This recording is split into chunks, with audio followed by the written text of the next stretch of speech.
오늘 하나님의 말씀은 잠언 3장 32절에서 35절입니다. 우리 한 절씩 교독하겠습니다.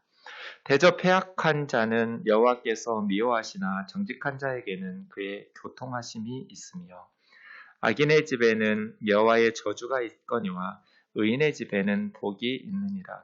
진실로 그는 거만한 자를 비웃으시며 겸손한 자에게 은혜를 베푸시나니 지혜로운 자는 영광을 기업으로 받거니와 미련한 자의 영달함은 수치가 되느니라. 아멘. 오늘 잠언은 9장까지 이렇게 문맥이 있다고 말했습니다. 거기에 아버지 혹은 스승의 자녀들을 향한 또 제자들을 향한 10가지 훈계가 나온다고 말씀드렸는데 이 3장 21절부터 네 번째 훈계이고요. 3장 21절부터는 지혜의 가치에 대해서 이야기하고 있었습니다.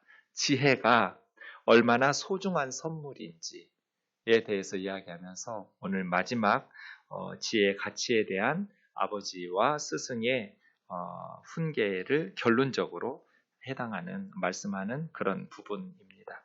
네 가지이죠. 네 가지인데 네 구절이니까요. 네 가지인데 마지막은 35절이 이제 결론적으로 지혜 있는 자와 미련한 자 이렇게 이야기하고 있거든요. 그러면 35절에 지혜 있는 자가 어떤 사람인지 앞에 세 가지예요. 35절에 나오는 미련한 자, 어리석은 자는 어떻게 사는 사람인지 앞에 세 가지예요. 그래서 네 구절인데 3+1로 보시면 좋을 것 같아요. 앞에 세 가지를 이야기했고 비교하면서 마지막 35절에는 결론적으로 지혜 있는 자와 미련한 자. 지혜 있는 자는 앞에서 세 가지, 미련한 자도 앞에서 세 가지. 이런 식으로 한 구절씩 살펴보면 좋겠습니다. 32절 보겠습니다. 대저 패역한 자는 여호와께서 미워하시나 정직한 자에게는 그의 교통하심이 있으며 이게 첫 번째입니다. 그러니까 지혜 있는 자는 정직하게 사는 사람이겠죠. 미련한 자는 패역한 자겠죠. 네, 이게 첫 번째인데요. 패역이라는 단어로 번역한 단어들이 여러 가지가 있는데 여기서 패역이라고 번역한 단어는 루즈라는 단어입니다. 이 루즈라는 단어는 반듯한 길에서 벗어나고 떠난 거예요. 그래서 잘못된 길을 걸어가는 사람 이렇게 말할 수 있겠습니다. 루즈죠.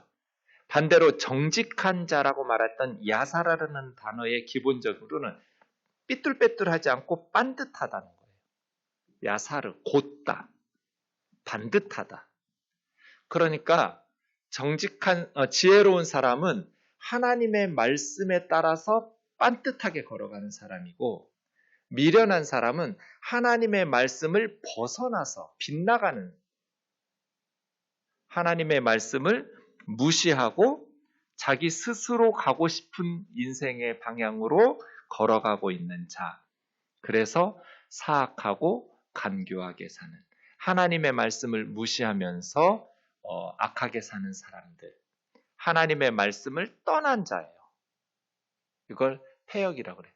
사실은 패역이라는 것은 반역하다라는 의미거든요.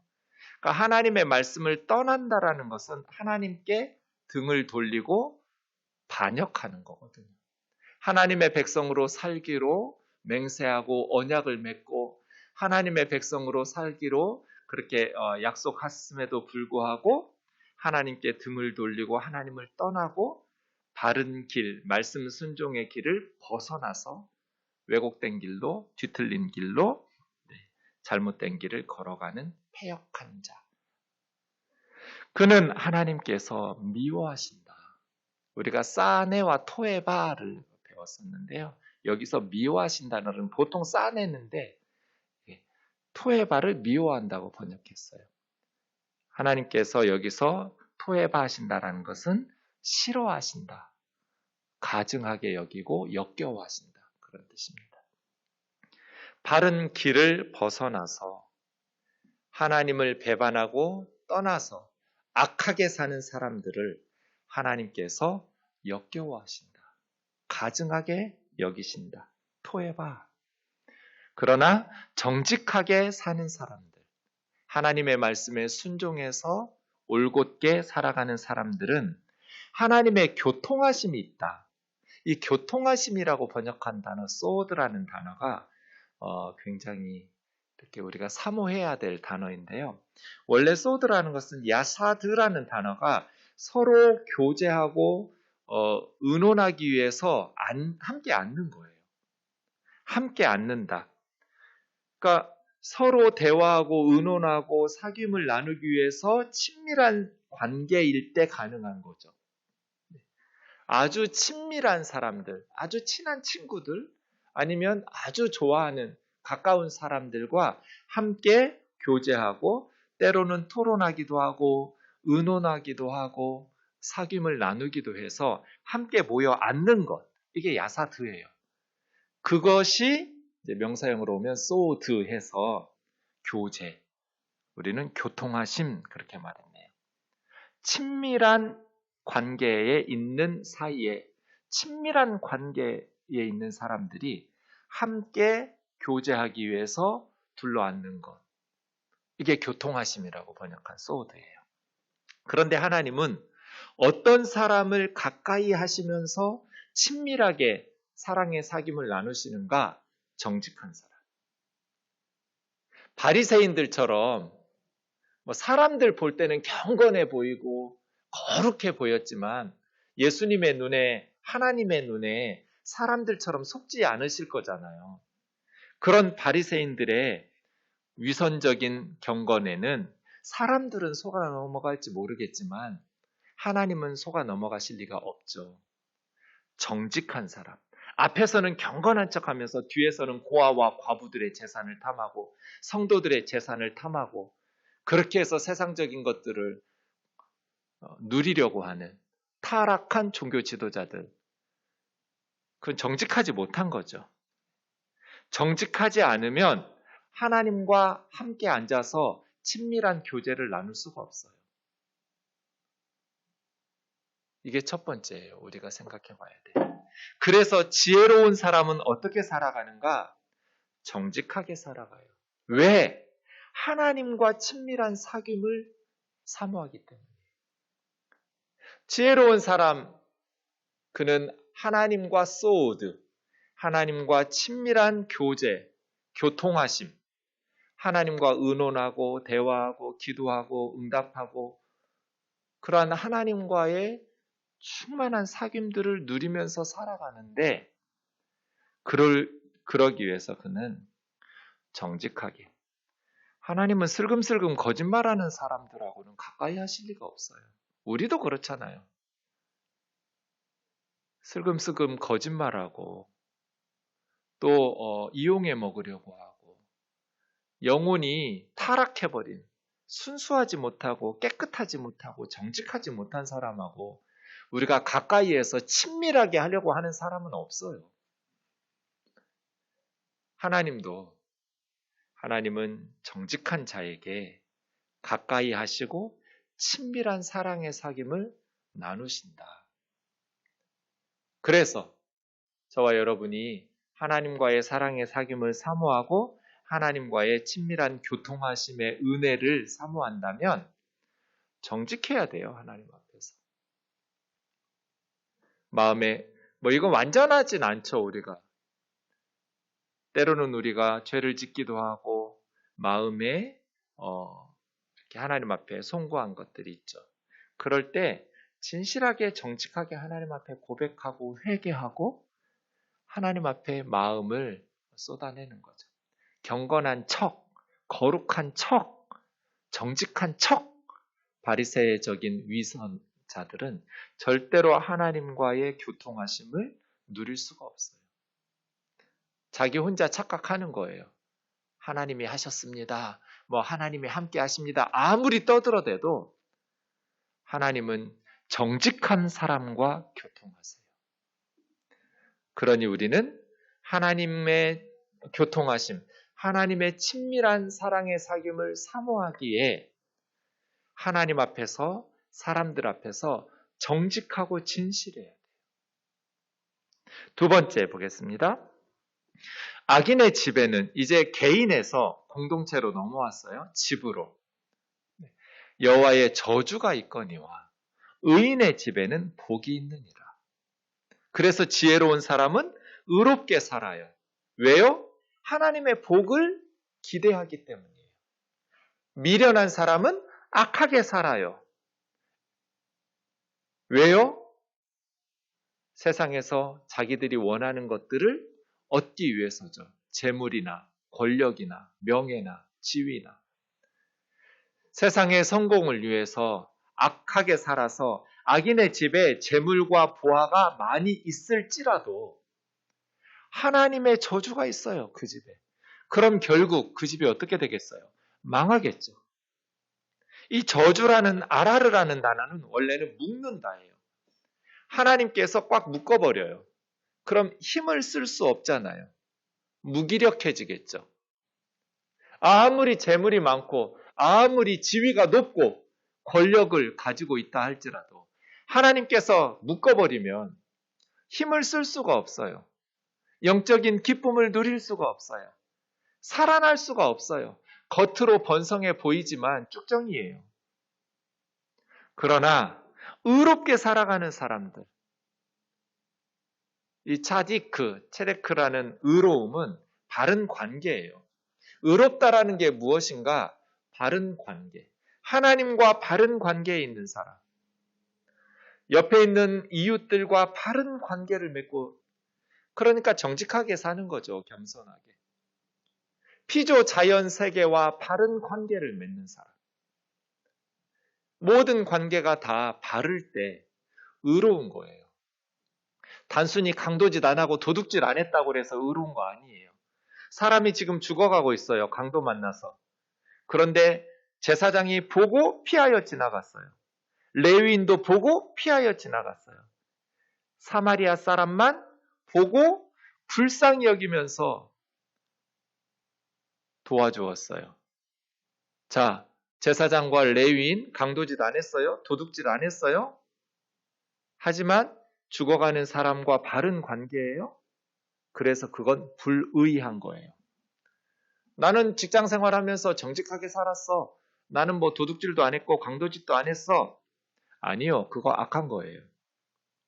한 달란트 받은 사람, 땅에다가 파묻었어요. 그 사람이 강도짓을 했어요? 도둑질을 했어요?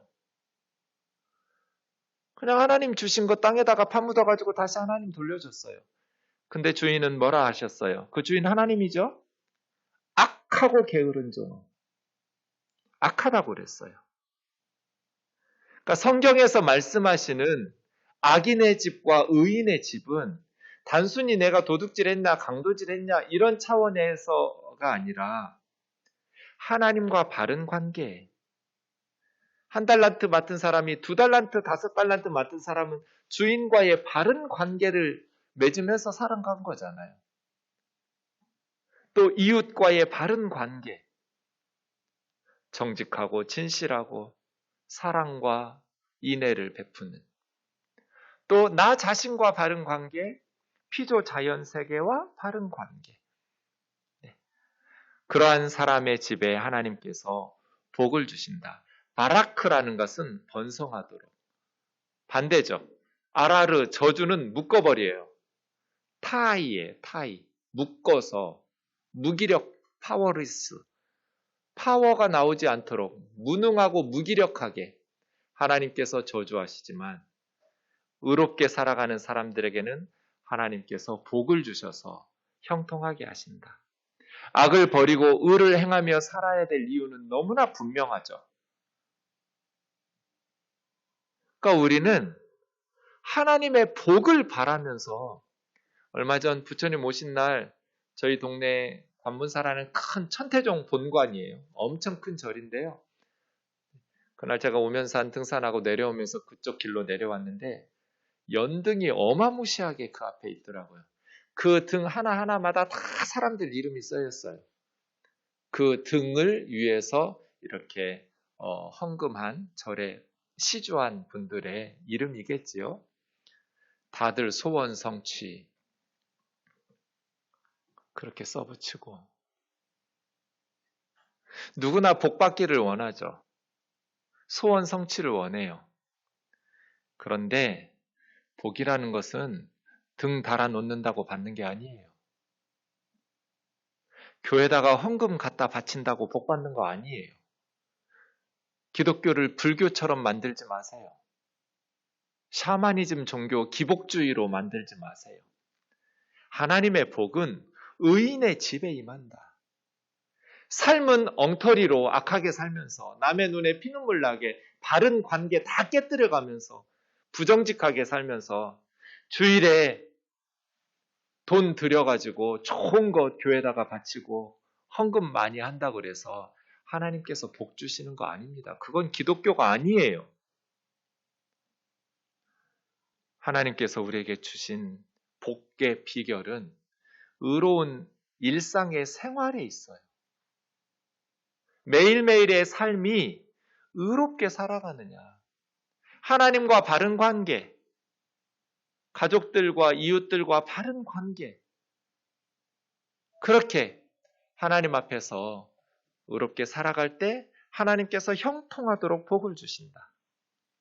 세 번째 보겠습니다. 진실로 하나님은 거만한 자를, 처음에 폐역이라는 거 루즈고요. 이건 루츠예요. 끝에 단어가 달라요. 루츠 하면 이건 비웃는 거예요. 그걸 거만하다고 번역하거든요. 거만한 사람은 하나님과 다른 사람을 비웃어요. 무시하는 거죠. 하나님을 무시하면서 비웃는.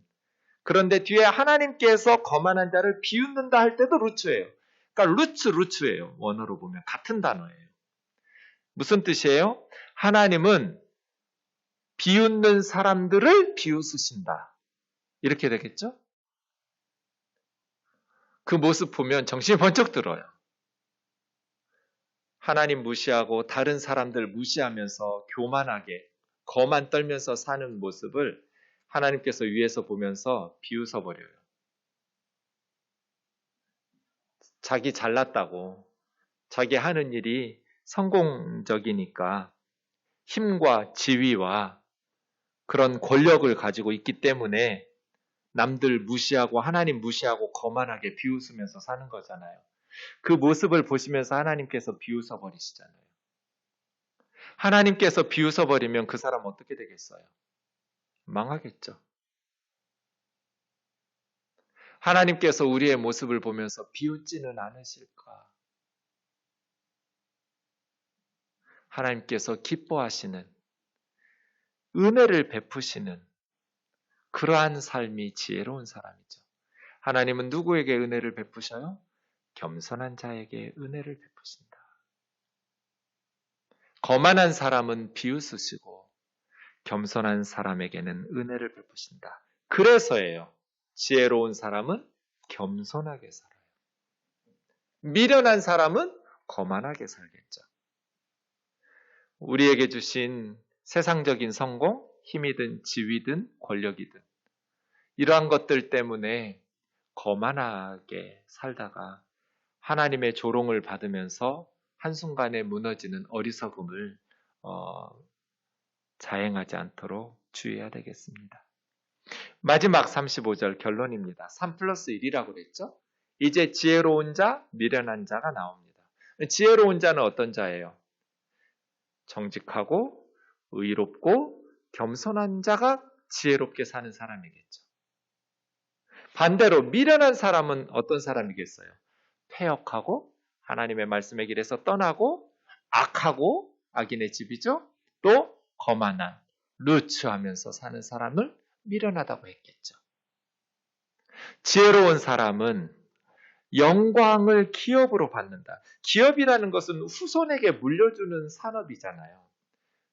잠언 시대에는 주로 토지였어요. 지금 우리가 생각하는 기업은 농경사회가 아니니까 어떤 회사나 이런 거겠지만 성경 시대의 기업은 주로 토지죠. 포도원이나 논이나 밭이나 이런 거겠죠. 네. 지혜로운 자는 영광을 후손에게 물려주는 기업처럼 영원히 그 공동체에서 존경과 사랑을 받는다. 기업. 뭐 잠깐 존경받는 게 아니고 그 공동체에서 존경과 사랑을 기업으로 받는다. 영원이에요, 영원히. 자자손손 물려주듯이. 정말 그렇잖아요. 후손들에게 재산을 물려주기도 하지만 사실은 영광을 물려주는 조상들이 있잖아요. 우리 할아버지가 이순신 장군이야. 나는 이순신 장군 10몇 대 손이야. 뭐 이런 식으로 하면 영광을 기업으로 물려줘요. 우리 할아버지? 누구야? 뭐 이런 식으로.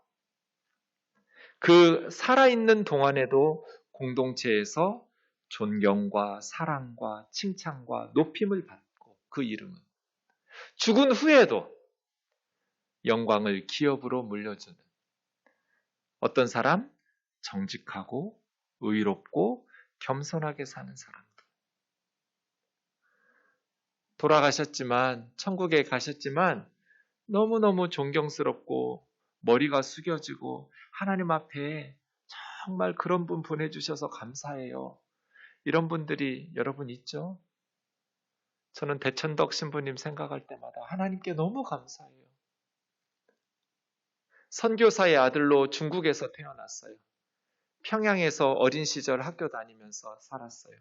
이제 자라나서는 미국 본국으로 돌아가서 대학까지 마치고 다시 성장해서 목사가 돼서 다시 한국에 와서 선교사로 복음을 전하고 그 시절에 강원도 전기도 들어오지 않는 산골짜기로 들어가서 집 지어놓고 수십 년 죽는 날까지 한국을 위해서 기도해 주신 분이에요. 프레이 신부님. 신부님이지만 우리 개신교 선교사예요. 성공의 계열이니까요.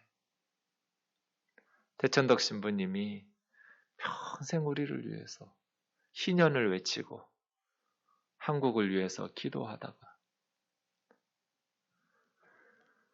너무 감사해요.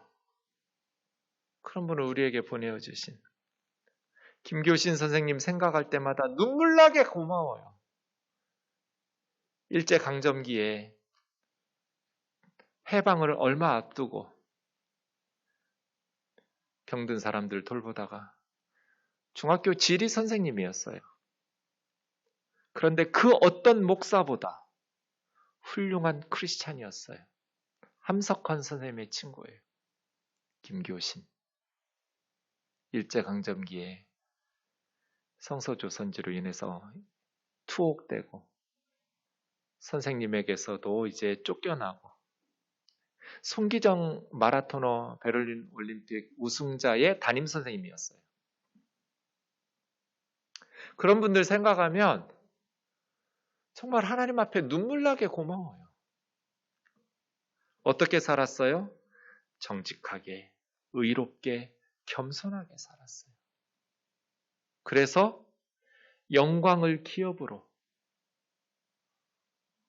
그러나 미련한 자는 어떻게 살겠어요? 패역하고 악하고 거만하게 산 사람, 미련한 자겠죠. 하나님을 우습게 여기고 사람들 무시하고 말씀에서 떠나고 악하게 이기적으로 자기 자신만을 위해서 다른 사람의 눈물과 한숨을 무시하면서 그들의 영달함은 수치가 되느니라. 이 본문의 두 가지 해석이 가능합니다. 우리 개역 개정처럼 이렇게 미련한 자가 영달한 것이 수치가 된다. 이렇게 번역할 수도 있고요. 이 영달이라는 것은 룸이라는 히브리어는 높다 하거든요. 그러니까 미련한 자가 높아진다. 이렇게 할 수도 되고요.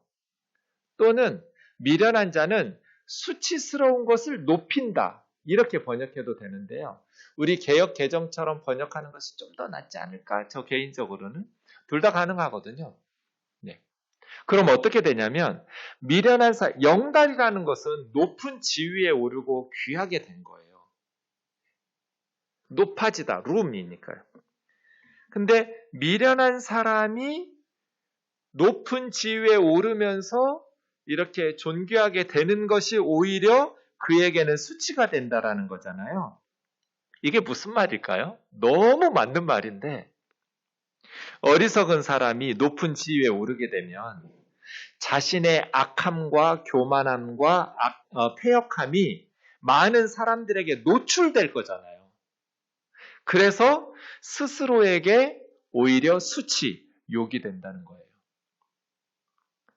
미련하게 산 사람, 패역하고 악하고 거만하게 산 사람들이 장관이 되려고 청문회 후보로 올라갔어요. 그러면 그전에는 많은 사람들이 몰라서 몰랐는데 이제 많은 사람들이 청문회를 보면서 저렇게 악하게 살았어? 그런데 장관이 되겠다고? 안 되지. 언론과 여론의 질타를 받아서 낙마하기도 하고 뭐 이런 경우예요.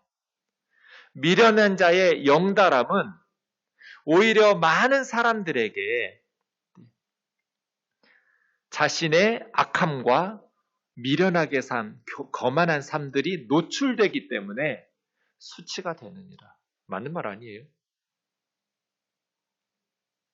미련한 자의 영달함은 수치가 되느니라.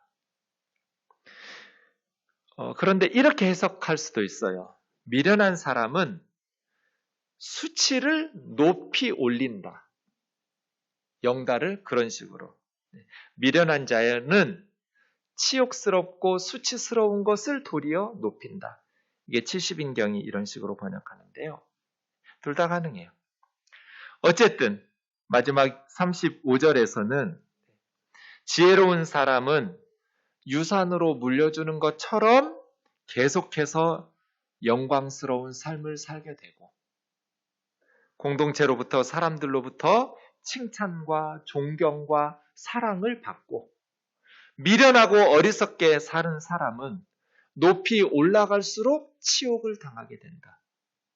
미련한 사람이 자신의 숨겨졌던 악함들과 패역함과 거만함들이 노출되고 드러나기 때문에 미련한 사람은 올라가면 올라갈수록 더 치욕스럽게 될 것이다. 라고 말할 수 있습니다. 사랑하는 자매 형제 여러분, 분명하죠? 어떻게 살아야 할 것인가? 아들아, 제자들아, 정직하게 살아라. 악하게 빨리 성공하는 사람들 부러워하지 마라. 부당하게 성공하는 것처럼 높은 지위에 올라가기 위해서 자신이 원하는 성공을 위해서 물불을 안 가리고 그렇게 살면서도 거만하게 자신만만하게 하나님 무시하고 다른 사람들 멸시하는 그러한 악한 사람들을 절대로 본받지 마라. 부러워하지 마라. 하나님께서 그들은 언젠가 쫙 올라가는 것 같지만 그들의 삶이 다 드러나서 수치스럽게 될 것이다. 미련한 자의 영달함은 수치가 된다. 지혜로운 자는 영원히 자자손손 존경과 칭찬과 사랑과 높임을 받으면서 공동체를 유익하게 하니까 많은 사람들을 행복하게 하고 우리에게 진짜 필요한 것이 이런 지혜로운 그리스도인 아닐까요? 여러분 정치인들 믿지 마세요. 언제 성경에서 정치가 희망이라고 말한 적 있나요? 대통령이 누가 되든 달라질 거 별로 없어요. 중요하긴 한데 이 사회를 구원할 사람들은 믿음의 사람들이지 하나님의 사람들이 정치하고 경제하고 교육, 문화, 요소에서 그리스도인들이 소금과 빛의 역할, 하나님의 성령의 능력으로 지혜롭게 살아내고 빛의 밝음으로 소금의 짠맛으로 살아내는 것이 이 민족의 희망이지 정치인도 아니고 경제인도 아니에요. 언제나 역사의 희망은 믿음의 사람들에게 있는 거예요. 우리가 정말 바른 믿음으로 성령의 사람으로 하나님 앞에서 말씀에 순종하면서 살아갈 때 그들에게 역사의 희망이 있는 거예요. 우리의 희망은 믿음의 사람들이지 세상의 정치나 경제나 그러한 것들이 아니에요. 미련한 자의 영달함은 수치가 돼요. 지혜롭게 말씀에 순종하면서 믿음으로 살아가기를 원합니다.